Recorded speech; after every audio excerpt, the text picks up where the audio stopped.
Hello and welcome to the very first episode of TGR. Now, TGR stands for the Green Reviewer. Now, what is a Green Reviewer?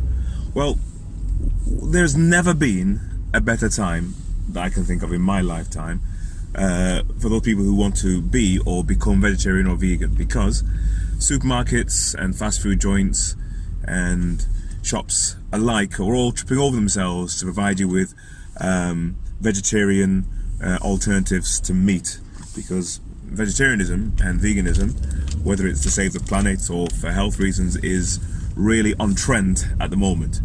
So plant-based foods are in, but what are they like? So over the course of the next, I don't know, million episodes, who knows, I'm going to go around and I'm going to test and taste all the vegetarian options that are available from every single supermarket, every single fast food joint, and maybe every single other shop available, so I can tell you what they taste like genuinely, so you can have an idea of what they're like to decide whether or not you want to buy and try yourself. Today, for our very first episode, I'm going to go to KFC, Kentucky Fried Chicken, and by the time you know the big players like that are getting involved, you know they're going to come up with something good, or at least you would hope so. I was reading on the outside, you said it's a corn burger. Yeah, corn. So which part of it's KFC then? They put like spices. So they get a corn burger, but then they put spices themselves. Okay. First up, let's just say our grace. Heavenly Father, thank you for this good food. Amen. All right. Now here's the fries. These are the smallest bag of fries I think I've seen in a long time. It's like is it one half a potato or something? Yeah. So relatively small bag of fries here. Slightly disappointing, but we're not here for the fries, so I don't have to worry about that. So here it is. It's our packaging. It says 11 herbs and spices. So to make a big deal about the spices, 0 chicken. Does it say corn on the actual packaging anywhere? Finger licking vegan until you add non-vegan stuff, obviously. Okay, which is interesting because I didn't realize that corn was non-vegan. I thought a lot of corn stuff actually contains egg, so it'd be interesting to see if corn actually have this actual product available in the supermarket themselves. But nevertheless, and there's no mention of corn anywhere on the package. So if you just to have it, you wouldn't know it was corn by looking at the packaging alone. So let's open it up now.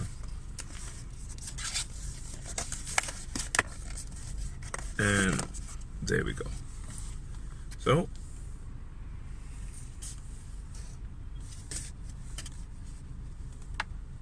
that looks pretty much like the kind of corn fillets you get frozen in the packet. It's not unappetizing. It does smell good. It does smell like chicken, to be fair. You can tell by the shape of it that is just a regular corn fillet. They've not had anything special added to that at all. Regular corn fillet. I'm not saying that's a bad thing, but that's clearly what we're looking at. So the only thing they've done, apparently, is add their own seasonings on top. So, first of all, it's a little disappointing that they haven't gone all out and developed their own burger, but let's see what it tastes like all the same. Okay, so here's our burger.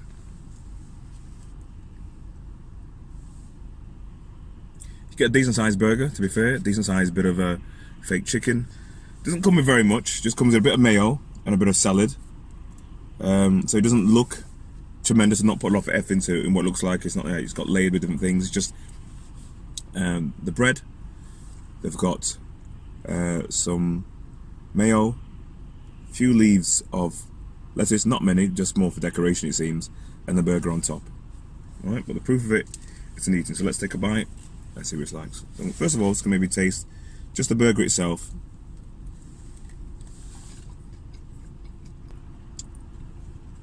The spices do taste quite individual. Tastes very KFC from what I remember. I can taste a little bit of heat coming through. Maybe a bit of black pepper or something that's coming through in the back, but it's not hot. It's not particularly spicy on what you particularly call hot.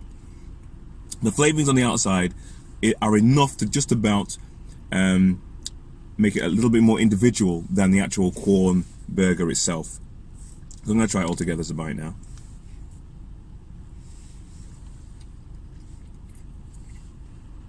To be honest, that ain't that great.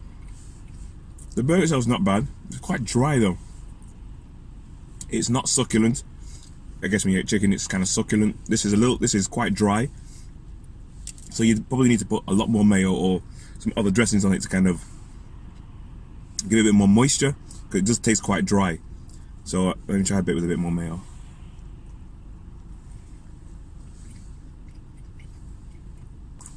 That's a dry burger. I'm gonna be honest, that's a dry burger. I'll be honest with you, that's quite disappointing.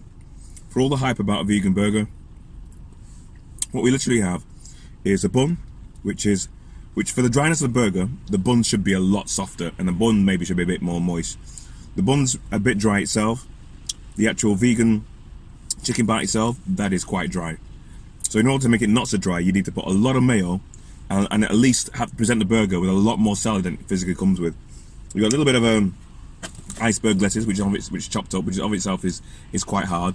Maybe I'd go for maybe a more leafy type of salad, and maybe a multi-leaf salad to go along with this. It needs more dressing. It's dry. It's very dry. It's a very dry burger. I almost feel like going back in the shop and getting to put more mayo or more dressings on top, because this is a very dry burger. A bit disappointing. For all the hype for it, what you really have with this, realistically speaking, is a regular Quorn burger like you get frozen from the supermarket. They've got that regular burger and they've maybe coated it in their own spices, and I don't know if they fried it or they baked it, but that's it. They've not developed their own burger or anything like that. It's just a regular dry burger. And I think even if you did it at home, if I was doing this at home, if you steamed it, you'd get a bit more moisture into it or something. But this is actually a pretty dry burger. I'm a bit disappointed, to be honest with you. When I heard all the hype about developing, having a new vegan burger and stuff like that, I thought maybe they've gone out and they maybe got some tofu or they've got some gluten, and they've developed a formula themselves, which you can do. If you look on Food Tech 101, our sister channel, we have a recipe for vegan KFC where we use make it using tofu. Really succulent, soft, full of flavor, with a nice coating on the outside. And that's just Food Tech 101.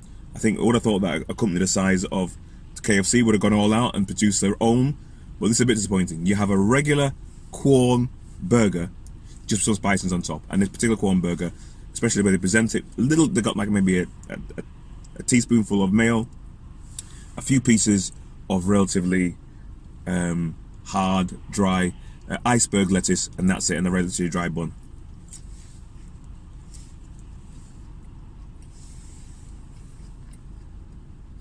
That is, I'll be honest with you, quite disappointing. There we have it. Our very first green review, the KFC vegan burger. Let's give it a TGR mark out of 5. The green reviewer mark out of 5. Mark out of 5. I'm gonna have to go for the size of the company as well. Sorry guys, it's gonna be a 2 out of 5. It's not horrible. I will finish eating this because apart from anything else, I don't like waste. But for a company the size of KFC, it's a dry burger. The seasonings around the outside, quite like the flavour of the seasonings, but because the burger itself is quite dry, it feels you just need more. It's like you need to have a drink, or you need to have more mayo or more dressings or something. So I think it's a bit of a poor attempt. If you're looking for a vegan alternative, a tasty one at least, I think you're gonna have to look elsewhere. Not disgusting, but I would have expected a lot higher from KFC.